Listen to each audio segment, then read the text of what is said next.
はいどうも、キスケです。今回は NTE おすすめ工場 S ランクキャラクターを解説していきます。 NTE の工場ガチャは50回回すと好きな S ランクキャラクターを受け取ることができます。事前登録の報酬などを合わせると割と早く50連に到達するんで、簡単な性能や特徴を解説しながら優先順位を紹介します。どれを取ったらいいかわからない、誰が強いのかわからないという方は、よければ最後まで見てってください。それでは行きましょう。まず大前提として、50回回して即 S ランクキャラクターを受け取るというのはあまりお勧めできません。というのも、最初の50連も90連天井に引き継がれるんで、まず90回回してランダムな S ランクキャラクターを引いてから引けなかった S ランクキャラクターを選択するという方が安心です。別に被ってもいいとか、できるだけ早く S ランクが欲しいという方以外は、50連で選択できる S ランクは一旦置いておいて、90連回し切ってから受け取るという方がいいと思います。それではまず1体目、ダフォディール。ダフォディールは現状唯一の闇異能であり、レール反撃やブレイクに特化したテクニカルなキャラクターです。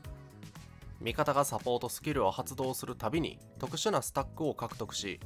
強力なバイレールスキルで瞬時に敵をブレイクさせたり、敵の大技に合わせてダフォディールに交代することで瞬時に集結ゲージを最大までチャージすることができ、高い瞬間火力を叩き込めたりと、脳死で使えるキャラクターではありませんが非常に強力です。メインアタッカーで戦いながらダフォディールのスタックを貯めたり、敵の大技に合わせてダフォディールを表に出して高火力を叩き込むといったように、役割としてはサブアタッカー寄りの性能になってます。2体目はバイザン。バイザンは自身の HP を削りながら戦う呪い異能のキャラクターで、単体攻撃や範囲攻撃を使い分けられる強力なメインアタッカーです。通常攻撃中にバイレールスキルを発動すると範囲攻撃、回避の直後に発動すると単体攻撃が可能、 EX レール集結を発動すると領域を展開し、より高いダメージを出せるようになります。面白いのが、バイザンは敵の HP が一定割合未満になると即死させることができます。敵によって範囲攻撃か単体攻撃か選択しなければならなかったり、自傷しながら戦うという特性上、扱いが少し難しいんですが、練習すれば恐ろしいほどの単体性能を誇るキャラクターです。3体目はサキリ。サキリは敵の拘束や襲敵、味方へのバフなど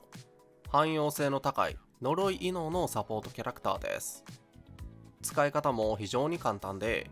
サポートスキルを発動すると敵の防御力ダウン、バイレールスキルで襲撃、EX レール集結で敵の高速プラス味方の攻撃力アップと、一つ一つのスキルが非常に分かりやすく簡単で、様々なパーティーに採用できる性能ですよね。唯一の欠点といえば、凸の依存度が少し高めです。サキレの凸効果には、集結で発動する味方の攻撃力アップの効果を 30% も増加させる能力があります。NTE の凸は好きなものを選択して解放できるという特徴があるんで、1凸すれば解決するんですけど、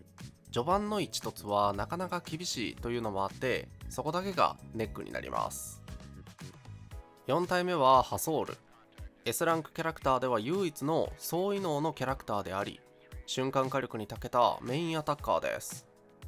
ハソールは極限反撃やバイレールスキルを発動することでサンダースピードというスタックを獲得可能で、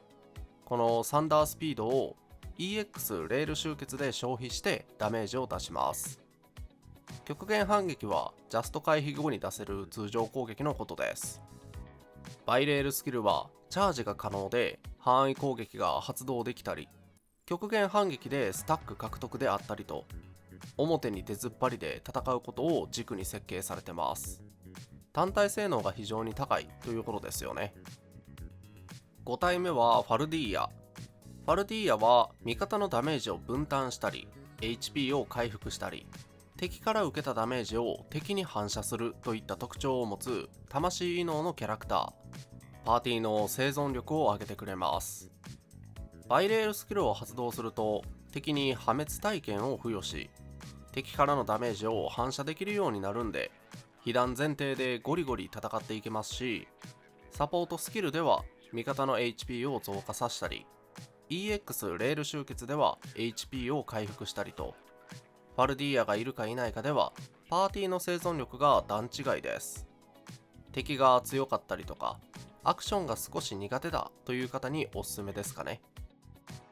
6人目はジョエン。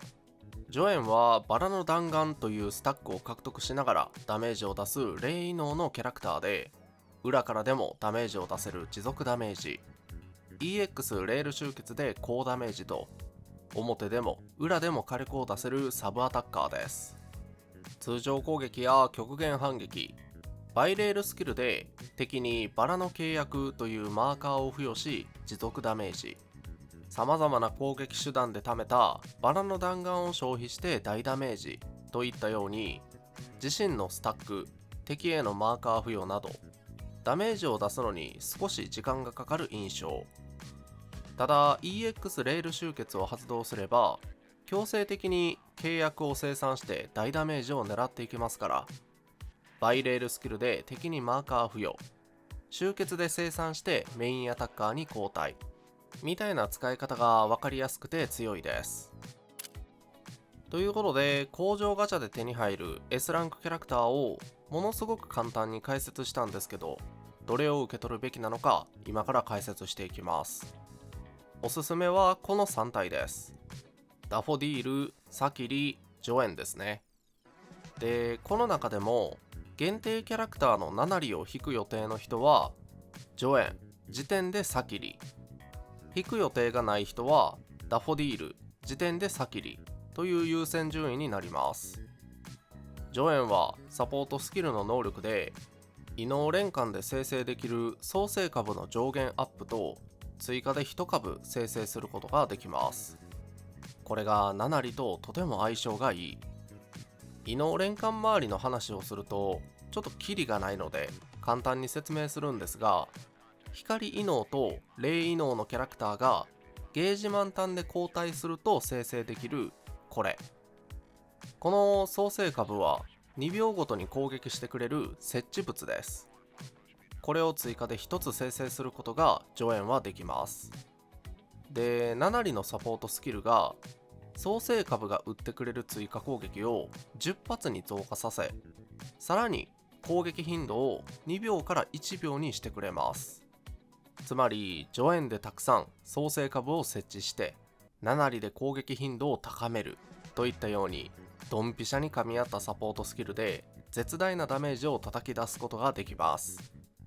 なので7里を引く人はジョエンを最優先で確保したいところです。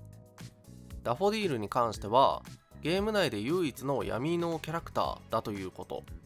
ブレイクに特化しているっていうのも唯一無二だということから、希少性が高くシンプルに強いです。次のバージョンあたりで追加されそうなレクイエムも闇異能だということを考えると、レクイエムパーティーのサブアタッカー兼ブレイカーとして活躍する未来もあるかもしれません。現状でも闇異能とブレイカーとしての希少性、レクイエムの実装でさらに活躍するかもしれない将来性と持ってて損はないはずです。サキリに関しては汎用性のあるサポートキャラクターなんで、90連天井でジョエンやダフォディールをゲットしたという人は最優先で受け取って大丈夫でしょう。いかがだったでしょうか。今回はおすすめ工場 S ランクキャラクターを解説してみました。簡単な解説ではありましたが、どのキャラも個性があって面白いですよね。ゲームを進めてれば工場キャラクターは報酬がねいっぱい集まるということで自然と集まっていきそうな気はしますが、効率よく進めたい方は今回紹介した優先度を参考にしてみてください。このチャンネルではこれからも NTE に関する動画を上げていきます。この動画が良かったなと思った方は高評価で応援、チャンネル登録していただけると嬉しいです。最後までご視聴ありがとうございました。さよなら。